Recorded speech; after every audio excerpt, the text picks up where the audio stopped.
we really work hand in glove with farmers, natural resource managers, local officials, communities, and a host of stakeholder groups on identifying what their needs and issues are, working with them through the research process, and then translating that research into usable products, which might be new technology, such as you're seeing today.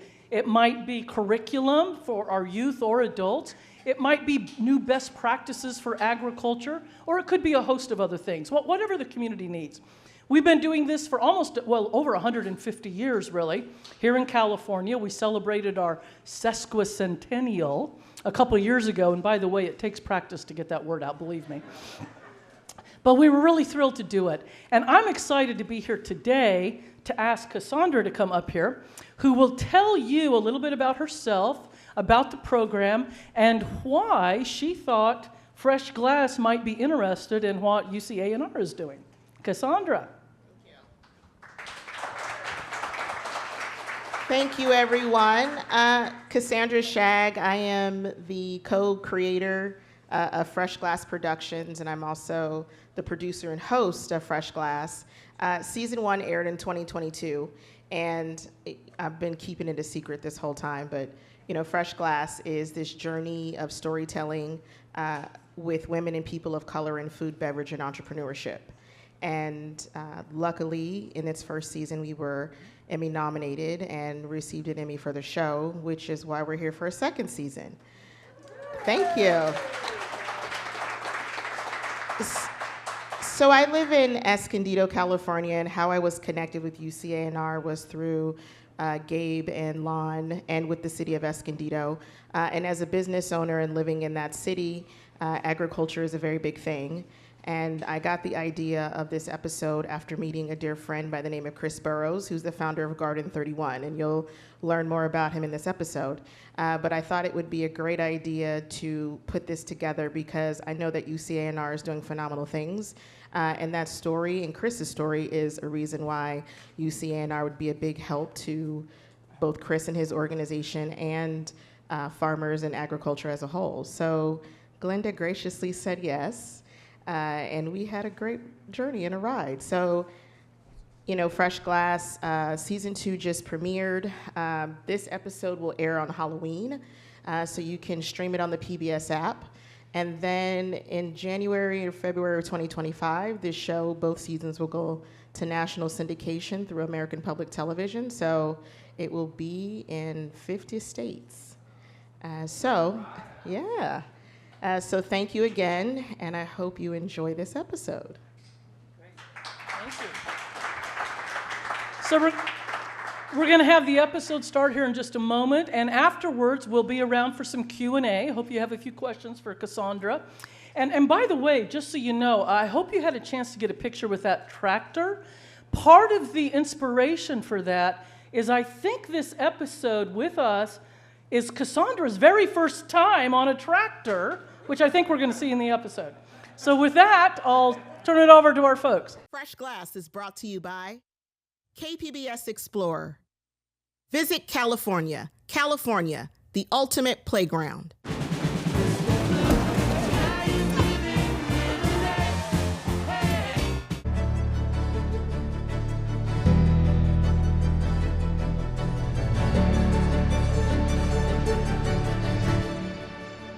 This is where dreams become reality. Because at Cal State San Marcos, your dream is our mission. CCAE Theatricals, transforming lives through theater, creating career pathways in the arts, inspiring the next generation of arts leaders. Maya's Cookies, visit their locations or order online at mayascookies.com. The County of San Diego Black Chamber of Commerce. Computers to Kids. Don't throw your electronics away. Think C2K. Lifetime Smiles Escondido. With additional contributions from our Fresh Glass innovators. And viewers like you. Thank you. Visit freshglassproductions.com for the list of our contributors. I'm Cassandra Shag. This is Fresh Glass. How do you turn this thing on? On this episode of Fresh Glass, This is the best fertilizer you're gonna get. we're diving into the realm of agriculture and its importance within our communities. At least 1 out of 5 kids here in California is food insecure. There's more than meets the eye when it comes to food, and this episode sheds light on how vital it is to our health and well-being. If you can't feed yourself or your community, it's over.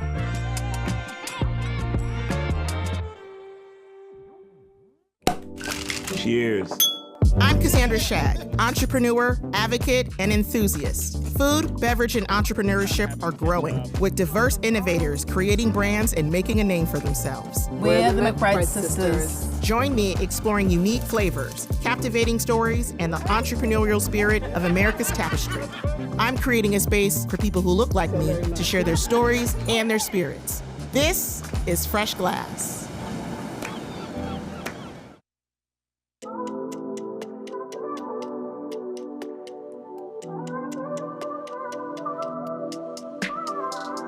Did you know George Washington Carver was the most prominent scientist with his sustainable farming techniques? Did you also know Cesar Chavez and Dolores Huerta, farm workers and civil rights activists, co-founded the United Farm Workers? What do these pioneers have in common? Agriculture. They paved the way for innovation and labor rights to ensure access to food and equality. One individual changing the narrative in agriculture is Chris Burrows, founder of Garden 31 and associate professor of horticulture at Miracosta College in Oceanside, California. Hey, what's going on, Cassandra? How are you? I'm good. How are you? How you been? When people call me Professor Burrows, it shocks me. Where I came from, this was never in the cards, you know. Wasn't even anything that I had ever considered up until a couple of years ago. What did the deck look like before? What did the deck look like before? Struggle. From the age of 14, I was really in some type of state of incarceration, whether that be locked up in a group home, on probation or parole. There wasn't much time between the ages of 14 and 40 that I wasn't at some level of incarceration. Chris was at a turning point, and that turning point revealed a solution. I was by myself in a hole in prison, and this vision came to me. What do I do with the rest of my life? I don't have a trade. I don't know anything. I don't know. All I've been doing is running these streets for the last 30 years. What can I do with my life that's gonna add value to my community? Organic farming came to me just like that, organic farming. Never farmed before, don't know nothing. I don't even know if I've been on a farm before. What is Garden 31? It's an organization that really is just about building community health when it comes down to the core. Agriculture or farming is the most important job on this planet. That if you can't feed yourself or your community, it's over. It's through, whoa, it's da-da-da, whatever you want to say. What are you most proud about with Garden 31? I think the thing I'm most proud of with Garden 31 is that the youth that we work with, not even just the youth, but the adults also, they come to me when they have issues and problems. They may not have anything to do with plants or soil. They might be having a problem at home or with their job or whatever it is. But I think I'm most proud of the fact that it's become a place where they know that they can be themselves. Are you gonna teach me how to garden or what? Let's go. Let me get ready. Is that your gardening club? All right. You got the camouflage? Am I gonna be able to see you? You know, we're going around I was trying to be right? one with the plants, okay? Ah, okay. You can be one with the plants, but the clothes ain't gonna do it. It's gonna be right here. So, Every time I need to breathe, just tell me. breathe. Okay. Breathe with not just breathe, but at the same time you're breathing, you're intentionally letting go Okay. of what?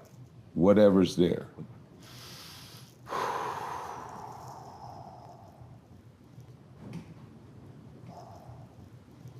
You ready? Where's my shovel? We're gonna plant some kale today. This is our seedling mix here. Go ahead, feel it. There is some potting soil in here, some worm castings. There's worms in here? No, worm poop. Even better. Yes, even better. Worm poop. They call it black gold. Yeah, this is the best fertilizer you're gonna get. Dig in. Dig in? Yeah, I mean, we could use the shovels, but it's good. This actually feels good. Doesn't it? You got your hole 1/4 inch deep? Mm-hmm. Now put them in. And then cover them up, just like that. The last thing that we need to do, which is a very important thing, let's go ahead and put those together. Water. Put a little water on them. There you go. That's perfect. All right. I like it. We're gonna be eating kale this year. I like that. Now we want to put them on their place. These are misters, so they're gonna do the rest for us. Put them here. Oh, our labels. We need to make sure that we always label. If you don't know what you're planting, then you can't space them correctly. You might plant something that's gonna get 6 feet wide, 2 feet away from something else. And so it's always good to label. You wanna come transplant some plants outside? Please. Let's do it. I got some more stuff to show you. This is kale and broccoli. These are brassicas. So we're gonna wanna plant them 2 feet apart. Okay. Here, yeah. And here. So we don't wanna like stir, stir, stir. Okay. The less disturbing that we do of the soil, the better. All right. So what I like to do is kind of just pull out some there. I squeeze the bottom instead of trying to pull it out from the top. Just squeeze the bottom until it comes down like that. Yep. We want it to stay together. And then I'm gonna plant all the way up here. This has gotten kind of leggy, so I'm gonna plant it all the way up here. And then we just wanna put this mulch back around it. That'll protect the soil from the sun and help retain moisture. And that's And it. that's good. Why don't you try this one? All right. Yeah, but you know how it goes. If we don't plant, we don't eat. That's what I'm talking about. You got a green thumb, I can tell. So last thing is, we're gonna do a little pest protection. And that is as simple as making sure that these are back on safely, because little rabbits love tender kale and broccoli greens. Good job. Thank you. Absolutely. How does agriculture help Black and brown families? The agriculture that I think you're talking about is localized agriculture. It's something that's done close to home. It's something that's done with a sense of community, with a sense of responsibility for feeding each community. And once you have green spaces, now you're stewarding people's spiritual well-being, their emotional well-being. What do you tell the youth of today? I just tell them, like, I mean, you know you can do better. And you got to do better. Well, and then a lot of things I was talking to him about is gardening, you know, like, because we're bringing a garden to him. So I just talking to him about, man, what do you eat when you're at home? What would you like to grow here? You know, have you ever grown anything before? You know, try to figure out what their life has been like, and what are their wants and desires. And they asked me, like, what's your title? Yeah, what's your title? Man on a mission. Okay. That's it. You Chris know, Burrow's Man on a Mission. Yeah, that's it. Like Chris said, he's a man on a mission, and supporting his mission is Glenda Humiston. Hey, Glenda. Cassandra, I'm so glad you could join us here today. Thank you. Give you this Appreciate and give you the hug. There you go. Oh. Glad to have you here at Yes. South Coast Research and Extension Center. I see a tractor, Yeah. so this is going to be a bumpy ride. No, we've got some fairly decent roads for you, Okay. but it's a big property and it's hard to see it all if we don't let you use the tractor tram. Well, I say let's take a ride then. Okay, let's do All right, it. let's do it.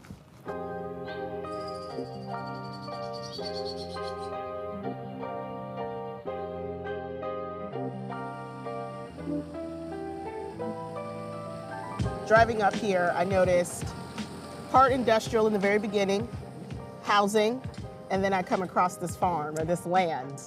This land's been here for over 100 years.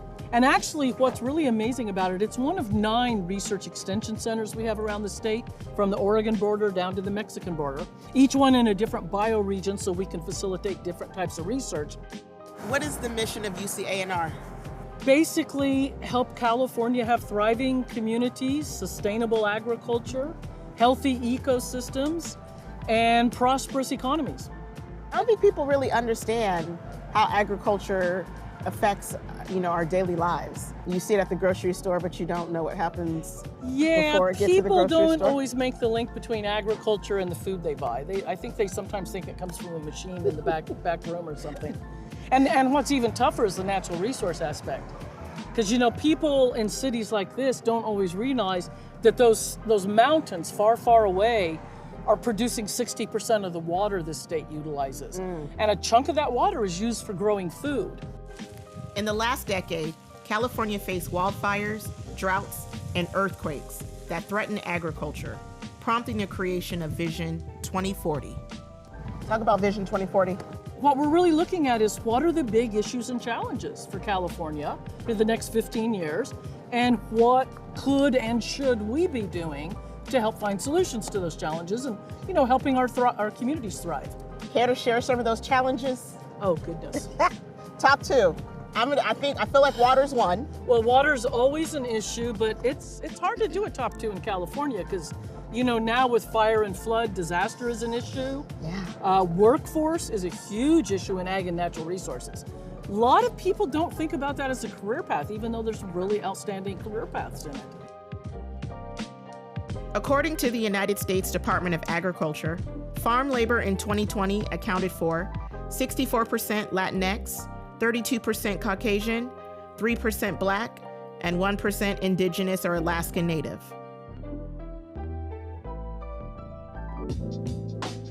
I want to see these plants out here. It looks like lettuce. Cabbage. All of this is cabbage? Yeah, but think how many people live here. That'll be gone in a heartbeat. Food insecurity is a huge issue. Yes. What is it, like at least 1 out of 5 kids here in California is food insecure? So we do a lot of work with that too. One of my institutes, I have 13 statewide programs and institutes, one of which is the Nutrition Policy Institute. And we do a lot of research on how to improve access to food. Like in urban areas, food deserts. How can we get healthier food into those? Yes. Talk about some of the career paths one could go into with agriculture. Well, this is a great example. The problem we have with agriculture is too many people think when you talk jobs, there's only 2, farmer or farm worker. And that is not the truth. There are hundreds of jobs. There's jobs in laboratories, media, legal, tractor driving like this, research, extension, there's so many different jobs. Part of this story is about Chris Burrows. He's the founder of Garden 31, formerly incarcerated, justice impacted, got into farming while he was in the fire camps and incarcerated, and then came out and formed this nonprofit, and is also an associate professor at Maricosta College, doing phenomenal things and building gardens in urban areas because of the importance of food.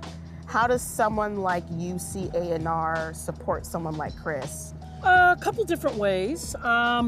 We actually do those kind of trainings in juvenile delinquent facilities and other entities, and we've even got one up in the Central Sierra with a county jails and prison system where we're teaching things like gardening, landscaping as a potential career path. Okay. When we have land here that isn't being used for a research project, we let a local farmer, and he has a lot of those kind of learning intern farmers, they come out here and plant that, and then that food goes to the local food bank. It's just really a win-win-win for us and the community. One of the things that we are also looking at is where we can get our hands on people that might have land and aren't farming it, and really kind of connect them up with people that want to farm.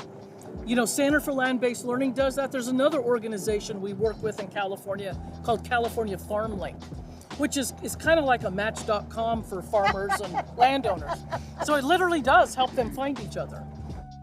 Of the 2 million U.S. farms, ownership accounted for 91% white, 4% Latinx, 2% American Indian or Alaska Native, 1% Black or African American, and 1% Asian. If you want to be a farmer and you don't own land, that's a real steep cliff to try to climb. But if you can find land that you can lease for a reasonable rate, then you can get in and start farming. And we've got folks in programs that like try to help people out initially, because often you'll need to get 2 or 3 years of track record before you can start getting loans from banks to expand your farming operation. Got it. So we want to give folks that foot in the door. You mentioned you're doing 3 jobs. I am, yeah. What keeps you going?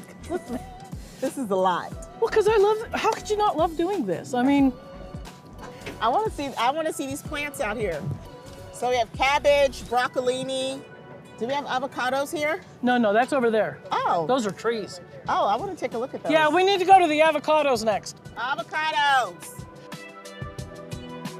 So we're coming up on some avocados and pretty soon some citrus as well, groves that we have here. This is research that's been going on for decades. In fact, we've got some trees here that are probably 30, 40, 50 years old in some parts of the property. Oh. But we've got different varieties of avocados, and our researchers are always looking to keep the trees healthy, deal with whatever pests might come in, but also they look to crossbreed and do new plant varieties that can then better serve the public. In fact, one of our big successes recently was the new avocado Luna, which was chosen as one of the top 100 science achievements of 2023, I believe, in Time magazine. So it's a brand new variety of avocado that uses a lot less water. So that was one of its things, but it stays fresh longer and it's got a great taste, just like those Hass avocados everybody likes. So it's got a lot of nice attributes to it, but still a great taste. Let's go check out some avocado. Darren! Hey, how's it going? How are you? Good, good. What are you doing today? Working on finding new rootstock for avocados. And so just checking and making sure the grove is in good condition and that the research is proceeding as they want it to. Do avocados grow up and down this row? These are actually rootstock seedlings, so some of these trees have some really nice fruit on them that may actually not taste that great, because what we're evaluating here is actually good root systems. So avocados get easily a root rot disease that'll take the tree down very slowly over time. And so the breeding program focuses on trying to find trees that are resistant to that. What happens next? Like, how long is this research? So I was just checking out some of the tagging. So they're actually looking at each of these trees probably has a unique tagging, and they're evaluating for its ability to withstand the disease. Okay. The other thing they will look at, the disease actually goes after trees that maybe are under drought stress or maybe have poor quality waters being used if it has high salts. And so when you put that tree under stress, the disease can easily attack, very much like a person and a weak immune system. Mm-hmm. And so they'll evaluate these trees for their quality, and once they find some that showing promise, then they can actually clonally propagate those. So they are exactly the same as that plant that they want. So they'll take a cutting off of that and be able to propagate those trees. And there'll be a new rootstock that they'll actually, UC will actually patent. And then other trees are being used for the fruit itself because they can cross different varieties to come up with bigger, greener, fruiting earlier, tasting better. What other fruits are down here? So we have a little bit of citrus left. The citrus in, we are Orange County where we're located, but there's not a lot of citrus left in Orange County. We probably have some of the larger acreage left in the county. Ours is used for educational purposes, mainly for homeowners. Most homeowners in our area have some kind of citrus tree in their backyard, whether it be a lime, lemon, orange. And there's a really significant disease that's moved across the country from Florida into Texas, up into California. And so there's a lot of research going in to try to mitigate that disease. And that disease originally came to our area through urban avenues where people were grafting trees in their backyard and they were contaminated, and now that's You're talking citrus greening citrus or green. Wong Long Bing. Correct. Actually, that Wong Long Bing, it takes a little while to learn how to say that. I just say HLB. Yeah, HLB. But that's actually one of our great stories about volunteers. We have over 20,000 volunteers doing a variety of work, some of which is citizen science, but also in this case, our master gardeners have been instrumental in protecting the citrus industry in the state. Because in Florida, when they got the same exact disease, they took a rather punitive approach, trying to force homeowners to give up their backyard citrus, which didn't really work very well. We send out our wonderful master gardeners. They go to a homeowner and they say, hey, that tree's not healthy. How about if we safely remove that? And then looky here, this one gives more fruit, this one tastes better, whatever. And the homeowner's like, oh yeah, we love that. I'll take a new tree. Exactly. And it's just been so much more effective working with the homeowners like that, because that truly is the vector that we don't want to get that disease into the commercial groves. Right. And so far, we're protecting our California citrus industry. Thank you. Thank you. Thanks for visiting. Thanks for all you do. Thank you. Agriculture is the backbone of our communities. It provides the food we eat that sustains families and local economies. At least 1 out of 5 kids here in California is food insecure. And we do a lot of research on how to improve access to food. You know, like in urban areas, food deserts. How can we get healthier food into those?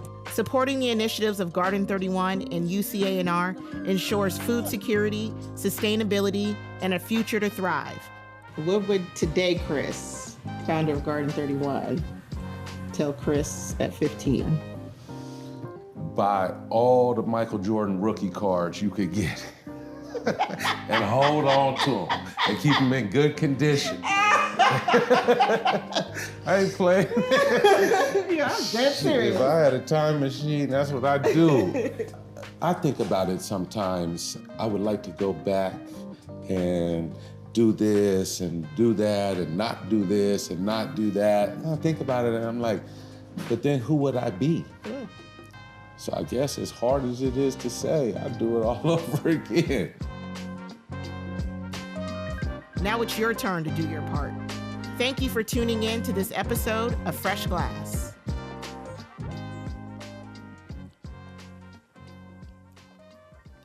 Should have had an apple, huh? It would have been like.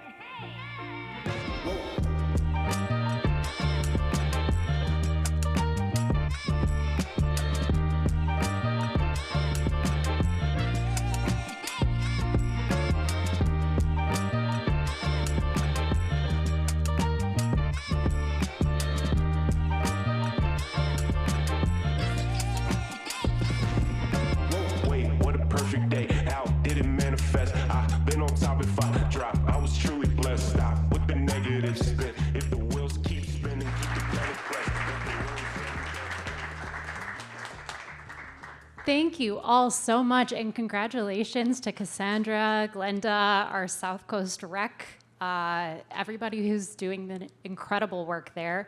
We're going to open it up to some Q&A. If anyone has questions, raise your hand. I'll walk over with the microphone so we can all hear you. Yeah. So I gotta know, what was your biggest aha moment in either meeting with the associate professor or at the rec?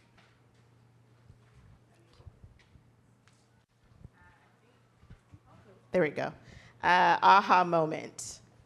Long, what? What's the disease?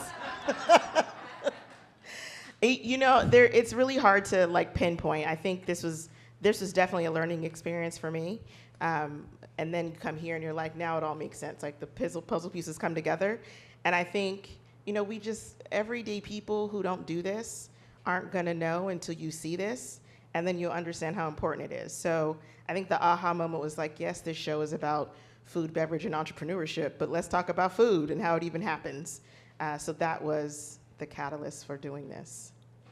I guess I should ask, how'd you like it? I think it looks great. I mean, you did because they filmed for quite a while. Yeah. So this is a very edited version, but you caught the big points. Because again, the issues are so complex, there's so many things going on. To really get that message across about the importance of food and how research fits into it, I think you knocked it out of the ballpark. All right. I have your approval, so thank you. Yay! Okay.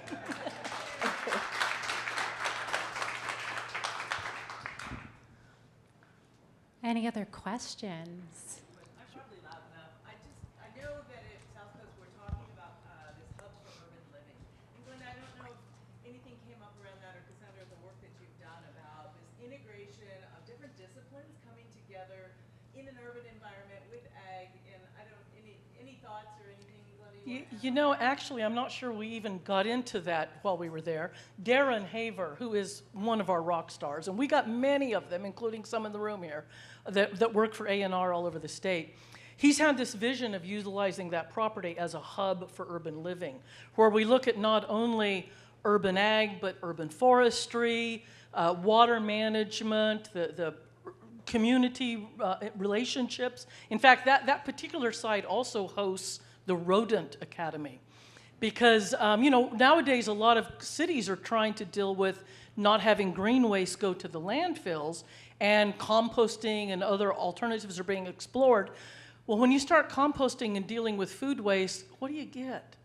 Rats. So we got to start dealing with things like that, as well as coyotes, et cetera. So we've got a huge human-wildlife interaction there, as just one example. But I think actually putting the two pieces you did together here, our research farm with the Garden 31, really shows where there's opportunities to help urban residents do more with agriculture, wouldn't you say? Well, and yes, I live in Escondido, which is soon to be an innovation hub, I hope. Yes, right, Gabe? Okay. Yes, you're working on it. And, you know, we have so much land, but, you know, there's also the city aspect as well. And how do you bridge the gap, you know, between both? And, you know, how do you make agriculture work for Northern San Diego County? And so that's why this episode was really important. And I'm fortunate the pieces just came together. I mean, it wasn't that hard to... You know, I got to say, the fact that guy hadn't even thought of farming until he was 40-something, right? Yeah. I hope to heck that inspires a lot of people that watch this episode to say, hey, I could do some farming. Yes. Yes. I have another question right here. Oh my goodness, I laughed, I cried, I loved it. I think there's a lot of people in this room that struggle with communicating the importance of the food system and all the ways that you can interact with it, and this video covered a lot of it. But could you please talk about your approach or some advice on your strategy for getting the word out about food and ag? Well, if you laughed and you cried, that was one of them. You know, I think it's about the emotion. People have to feel how important things are. You know, sometimes if things don't directly affect you, then you just don't know.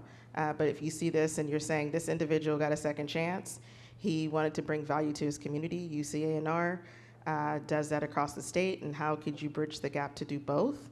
I mean, that is the example and the proof. I mean, he's an associate professor. This is what he does, this is what he loves, and I know UCANR loves this work as well. I mean, if there's a piece of advice, it's just to keep spreading the word. And it was really important to make this episode very easy to consume because I was like, Wong Long, what? What is going on? And not understanding, you know, how things work. But I really think that it's an eye-opener, and that's why I told viewers to do their part as well. Like, you have to understand what's around you in your communities. But there's a lot of different venues. We've got to get the word out any way we can. I mean, shows like Fresh Glass, absolutely. Venues like this, FIRA, where we're bringing people in to interact with folks on one particular topic. I would say those volunteers that we have around the state where we're getting them engaged, they're all ambassadors then going out. So there's so many different ways. Our website, which we post videos on how to graft a tree, or actually are still, I believe to this day, our most watched video, which has been there for quite a while, is in Spanish on how to deal with bed bugs. I mean, we cover quite a range of topics. The second most watched one is that grafting of trees, which is actually from the 1950s, but it's the same technology then as it is now for the master gardeners, so it still works. I think I saw a hand this way. Great. Lee basically asked my question, but I was going to say, Huell Hauser, eat your heart out. That was amazing. Thank you. Actually, I will mention, she said Escondido. I'm not sure everybody realizes that part of what we've been working on for several years with the Vine, which Gabe is our Chief Innovation Officer over here, is that we've been going out to different parts of the state to help them organize in their region the various existing players around innovation and entrepreneurship in ag and food and related technologies. And Escondido, the city government, actually approached us a few years ago about becoming an ag innovation hub. And similar to what we're doing here in Woodland, the Fresno F3, the Central Coast, we got a lot of them. And then we're trying to network all of them to share information, best practices, and leverage resources. But that's actually how Cassandra and us met, was through City of Escondido's attempts to become an ag tech hub. Yep. Adrian Card with Colorado State University Extension. Good to see y'all. Go Rams! Go Rams. Glenda, we got to have you out for a conference. I did my bachelor's there. Yeah, we'll get you out for sure. My office is located near Denver Metro, and we tend to have, in Colorado, I think it's not unique, similar maybe in other states, the sort of urban versus rural perceptions of agriculture. The urbanites tend to engage with agriculture through direct market channels and think that small is the way ag should be. They don't really have as much sympathies for larger scale volume production systems and the issues they may have around prohibitions on pesticide use, NIMBY issues, labor issues. The film focused more on the small is beautiful sort of scope, not entirely, but have you gotten into this subject matter in pursuing film concepts, or what Extension is doing in California? Well, I'll let her answer the film concept idea. We have a fair amount of that here too. I will say our urban public is probably a little more aware of just all scales of agriculture, because we are the #1 ag state. We are the largest. 400 some crops. Every county, county, even San Francisco, has crops growing. They've got a huge, thriving urban agriculture in San Francisco, LA, San Diego. So I think for our folks, more so than Colorado, perhaps, where ag tends to be a little isolated away from the urban areas, is different. We still have to get the message out there. We do. It's a challenge. There's a lot of misunderstandings, and unfortunately, a lot of misinformation. That's one reason why I think these volunteers that I keep mentioning are so important, because we're trying to create programs that give both youth and adults a chance to get their hands in science, so they can start understanding it, what it means, start having more trust in science that we've lost a lot of, unfortunately. From a television, this is full transparency. I didn't go to school for this. This was an idea that turned into a vision that magically happened, and here we are at season 2. But the broader thing is to really make sure that people in this industry or within food, beverage, and entrepreneurship that are not often seen on television are seen and are heard, and their stories are told. Because if you know that agriculture is predominantly one thing and someone who looks like me wants to get involved, that is what they need to see in order to make that leap to get involved. And so that's the mission of Fresh Glass. We just want to tell the stories of people in underserved communities that have figured out how to be innovators in their own right, and you get the word out and people are inspired and continue forging a path forward. Yeah, and I would say we have other venues as well. For example, our State Department of Food and Ag, CDFA, has a California Grown program. And they do a great deal of work in both printed as well as televised media and social media on different farmers, small, medium, and large, and everything they're doing. And the California, I think it's California Bountiful Foundation, also has a television show that features farmers regularly. So we do a lot of that here, trying to expose folks to what is going on with agriculture. Well, that's our time, everybody. Thank you so much for joining us. Thank you to FIRA for hosting us. And my team, hop up. Let's change this room over. Thank you all so much for coming.